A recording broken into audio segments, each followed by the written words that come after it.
right, we are here in the Podswoggle studio. We have 3/5 of the Swoggle squad with us because Augie and Widden, of course, are not live with us. They are, as you are hearing on the show over the Skype airwaves. I am your host, Mullet. Sitting next to me is Rich. Hey. And in town is Tope from the Big Apple. Hey, here I am. You sound much better than usual. And we have a special guest with us, as you've been hearing all throughout the show, or will be hearing all throughout the show, a past guest on the Podswoggle podcast. He is the owner. I'm just going to call you the owner. The man himself from Botchamania, Maffew. How's it going over there in the European world? All right, for calling me the owner of Botchamania, I'd just like to say to the fans, this is pre-recorded. It's going really well, really well. It's raining. The central heating's a bit knackered. The snowman's just been on TV, and there's iron brew in the fridge. Everything's cool. Excellent. Perfect, man. Well, thank you for being on the 100th show. I wanted to ask you, I remember... 100. 100. And he begged me. Literally. Like, got on our hands and knees for him to come back. Please. You've been playing with your Mongo action figure ever since we introduced it to you. I know. It costs $100,000 to get him on the show. I remember back when before Botchamania.com, when it was just the show on YouTube, and everyone was always kind of murmuring oh man, Botchamania 100, it's gonna be great. I think there were some rumors that it was gonna end at 100. It sucked. What'd you say? And it sucked. Well, that's what I was going to ask. Weird milestones like that. For this show, for Podswoggle 100, we're all very excited that we've, for us, we're excited because we've reached, a certain number that people, find important. And we think it's important, too. What are your memories of, kind of Botchamania 100 and, the kind of that time period for you?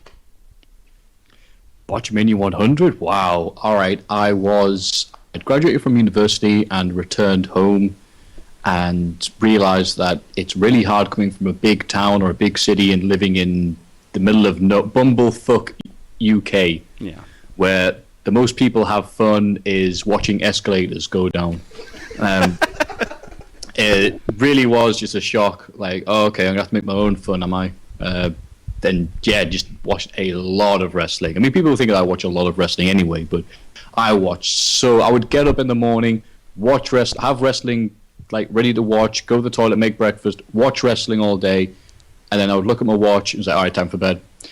And, and occasionally I'd have a film on the background. And the Scarface Botchamania had gone really well because people love Scarface and people love Grand Theft Auto, which has a lot of the music from Scarface. Yeah. So I was like, all right, well, in my mind, if Scarface is good, and The Godfather is an even better film, then in theory, Botchamania 100 with Godfather music will be the best thing ever. And it just did not work. I mean, see, it's getting the fine line between experimentation and giving the fans what they want, because there are many times when I feel like I'm making the same video over and over again, and there's a lot of people who look quite fine with having just okay, here's a pay-per-view, here's Mega Man music, here's Mongo, here's 1, 2, 3, and they're happy with that. Yeah. But then there's other people who get bored of that, wow, he's been making the same videos for years, so it's okay, cool, I'll try to do some experimentation, see what works, rather try something and have it not work than, not try it. And yeah, it just... Of course, you don't see that at the time, because when you're just making videos by yourself in bumblefuck UK, the feedback is from people after they've said, I liked it or I didn't like it. So, yeah, I apologize. And the saddest thing is, I'd made Botchamania 101 as Botchamania 100, and I thought it wasn't special enough, so I did the Botchamania 101 specially. Yeah. That's funny. Yeah, we actually, for ours, we for this show, we've been planning it, and it's we kind of got behind because we had busy falls and stuff, and then it's okay, well, maybe it'll just be a regular show, and hopefully it's going well. It was months of just asking each other, 100's coming up. Yeah. And we could do something I don't know, this? Yeah? Months of that. Yeah. Yeah. Yeah, I mean, that's what you got to do. Yeah. Do you have a question, Tope, I think? This is kind of this topic we're kind of on, but I think it was around Hell in a Cell, that great pay-per-view that you guys are at, that you were on Twitter, you were kind of talking about, because a lot of people were kind of being wrestling fans about it. They're like, this is the worst shit ever, this is terrible, why did they do this? And you kind of went out and were like, just enjoy it, wrestling fans. Like, what's kind of your mindset about that, doing a topic like Botchamania where it's like bad stuff helps you, but you obviously don't want to see shitty wrestling? Like, what's your mindset on wrestling today? Let me tell you. Number one way of communicating and spreading the news of something for wrestling fans, going online and talking to people. Number one way to make sure that you never want to watch wrestling ever again. Yep. Go online and talk to people. Yeah. The internet is the greatest thing and the worst thing that happened to wrestling, because it's great. I can watch companies in America via iPay-per-view or like download the MP4s or whatever, but oh my god, in real life I can't think of many bad conversations I've had with fellow wrestling fans that I know as friends anyway, or people I've met at a show and gone, hey, what do you think of this, hey, what do you think of that? Online, really, like, America loves the whole I've got the freedom of speech, but yeah. god, and some people should be seen and not heard ever, like, even online, like, reading Twitter, and just like, I'm a positive person when it comes to wrestling. I tell people it should be on T-shirts in every Botchamania episode ever. Like, enjoy it when it's good and laugh at it when it's bad, yes. Because there's way more bad times than there are good times. So I like to give credit for when it is actually good, because I remember last year when Christian versus Randy Orton happened, and the first thing that first knee-jerk reaction to people was, Christian's supposed to look like a pussy, and it's like, wow, you really know a lot about wrestling, don't you, kid? And then Hell in a Cell started, and it was all right, whatever. And then, like, SummerSlam, the month or two beforehand, it got some really average reviews from people. People said, whatever, wasn't special. And I'm like, watch SummerSlam 2011, and then watch this. This show had Rey Mysterio returning, Triple H coming back, Brock Lesnar, Triple H pinned right in the center of the middle, not pinned, submitted in the middle of the ring. And people were like, it was over. Whatever. So when I started the live tweaks, I usually get to watch the pay-per-views with people rather than just by myself. So I was like, all right, cool, this is a rare time where I actually watch pay-per-view by myself with the millions of friendless wrestling fans who use Twitter. It's good because I have friends who are like on Twitter. I don't think it counts as a friend really, but Twitter people. Yeah. The I don't know, Tweet Society X, and we just get jokes from each other of like joking about things and all this. Whenever there's a title match, whether it's women's or tag titles, someone will say cash it in Ziggler, and it's almost like watching with people that you can't see or touch. Right. Hell in a Cell, like, grown men were there watching this pay-per-view aimed at children, complaining about this was the wrong mistake to make.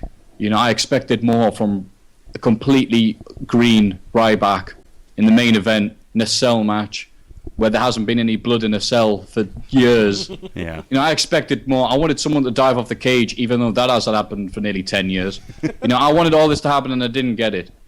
And it was just amazing because it's like, as I said on Twitter, like, all the kids, all the people who are watching it live are watching it as fans going, well, CM Punk didn't get beat this time, so I'm going to watch Raw on Monday and hope he gets beat then. And it was amazing because there's I don't care if I say this now. I hesitated because it's rather burning the bush. But Fighting Spirit magazine editor was moaning a lot about this. And you're like, this is the wrong mistake, buy rate wise and blah, blah, ratings and blah, blah, blah, blah. I'm like, wow, who cares? Really, like, if I wanted to care about buy rates or whatever, I'd read Financial Times and go on the sections of 411 Mania that, like, no one apart from a insomniac and a guy walking his dog at 3 a.m. in the morning look at. I care about it as a wrestling fan and the stories, and that's it. And I think if more people did that, they'd enjoy pay-per-views like Hell in a Cell a hell of a lot more. Yeah, because Rich and I were there live for that show, and I was texting with Tope back and forth while we were there, and he was like, "This, like, on TV, it just came out worse," and we were having a great time live. Like, I can't remember like a live show like that the disparity between what people were perceiving watching it on TV were and the perception live. Like everything sounded lively. Like we were having a great time. Everyone sitting around us was cool. We were was really drunk. making friends.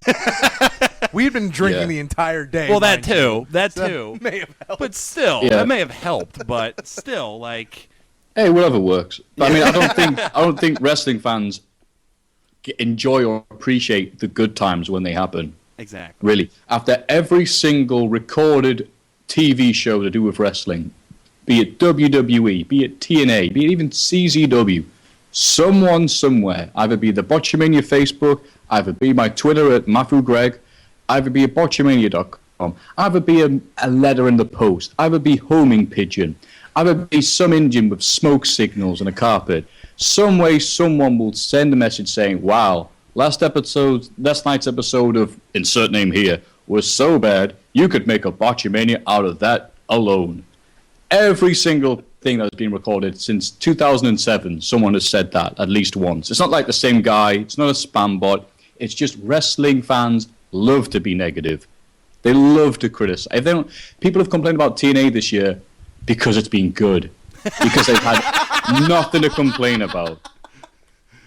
TNA's been like a restaurant where one time they found a guy's hand in the food. Like, it doesn't matter how good the restaurant is, it will always have the reputation as the restaurant where a guy's hand was found in the duc de l'orange or whatever, hand de l'orange. No one will ever eat there, ever again, without thinking of that hand. And that's what TNA's become. It's been a great year for TNA, and no one cares. It's true. It's really true. I'm just going to amend it. Instead of the hand in the soup, it should be Zach Gowen's leg in the soup. Mark Henry's son. Yeah, I was gonna say, yeah. I mean, that's why we've been doing sort of like end of the year wrap up stuff, and there is just so much. It's just so easy to be negative about any little thing and nitpick about any little thing when you look at the whole of it, man. Like, especially 2012 in particular, it's been a hell of a year for wrestling. Mm-hmm. And I agree. And Hell in a Cell, as an example, put that in like 2010, 2009. Oh, yeah, exactly. People will be like, oh, this is what we needed. Yeah. So, yeah, I absolutely agree. 2009, 2010, 2011 were some of the worst years for WWE on pay-per-view. 2012 has blown them all out the park. Even Royal Rumble with its stupid comedy segments and Jericho not winning didn't make it a bad pay-per-view. Yeah. Like the worst match of the year that people have been asking me, what's the worst matches of the year? And you think, all right, pay-per-view. And the worst pay-per-view match this year has been the John Laurinaitis Cena match, which I enjoyed because it was supposed to be a comedy match. And people watched that knowing what it was going to be like and still moaned, which is sort of like, all right, I'm going to pick a curry. Oh, fuck me, it's hot. That's how I see a lot of wrestling fans. So the worst one of that, I could say, flat out bad, was probably Santino versus Rodriguez tuxedo match. But then again, like a week later, and then no one remembered it. Right.